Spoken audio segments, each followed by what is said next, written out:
চলেন তাইলে। আমি এতদিন পরে আমার শ্বশুর বাড়িতে আর তোমার আব্বারে ছোট লোক কইছি, তোমার খুব গায়ে লেগে গেছে। আর আমার মতে এরকম যদি কোটিপতি জামাই থাকে, এরকম দুই চারটা কথা কইবো, এগুলো শুনতে হইব, এগুলো মাইনা নিতে হইব। বাবাজি ঠিক আছে? ঠিক থাকি কেমনে? হ্যাঁ আব্বু, আপনি এটা একটা কাজ করলেন। হ্যাঁ, আমার এত দামি জুতাটা ওই কাদার মধ্যে ফালাই আমার নষ্ট করে দিলেন। আমার জুতা পরিষ্কার করার ব্যবস্থা করেন। হ্যাঁ আব্বা, জুতাটা মুছেন মুছেন। আপনি কি কইতেছেন? আব্বা মুরব্বী মানুষ, আব্বা আপনার জুতা পরিষ্কার করবো? এই তুহিন কাউরে কখনো ফ্রিতে কাজ করে না। আপনি যে আমার জুতাটা পরিষ্কার করবেন, এই কারণে আপনাকে মোটা অঙ্কের বকশিস দেওয়া হবে। বাবাজি আমার কোনো টাকা পয়সা লাগবে না, বকশিস লাগবে না, আমি মুছে দিতেছি। ঠিক আছে? তোমার অ্যাসিস্ট্যান্টে কিন্তু আমি কোনো জায়গায় খুঁজে পাইলাম না। সে কই খাইব না? আপনারা তো আমার মর্মটা বুঝেন না। আমার অ্যাসিস্ট্যান্টের মর্ম বুঝতেন কই থেকে? সে কি এরকম নিচে পাটিতে মাটিতে বসে খাওয়া লোক? আজকে একটু কষ্ট করে চালায় নেও, মানে খাইয়া নেও।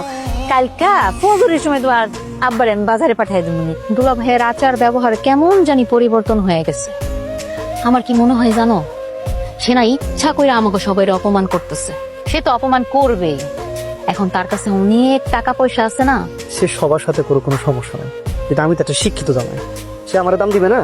তুমি একটা শিক্ষিত কামলা। তুমি যেরকম শুরু করছো এগুলো একটু বন্ধ করো। তুমি এই বাড়িতে আসার পর থেকে প্রত্যেকটা মানুষের সাথে একটু বেশি বেশি রাগারাগি করতেছো। তোমার পরিবারের লোকজন রাগারাগি করার মতো কাজ করে বলেই তো আমি রাগারাগি করি।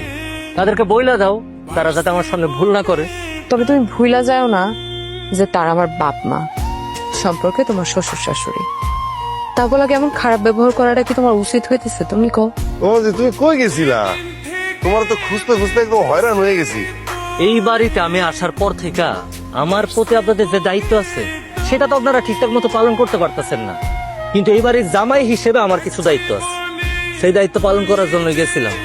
একটু বাজারে গেছিলাম, অল্প ওই বাজারে গিয়ে একটা খাসি পছন্দ হয়েছে, ওইটার পিস পিস করে কাইটটা ব্যাগে করে নিয়ে আসছি। এই বাজার তো আমগো এক মাসেরও বেশি চলবো। এটা আপনি কি কইলেন? আপনাদের সাথে না কথা বলতে এই কারণে আমার বিরক্ত লাগে। আচ্ছা, কথা যদি ঠিকঠাক মতো বলতে না পারেন, তাহলে কথার ভিতরে একটা উল্টাপাল্টা কথা বলার কোন দরকারটা?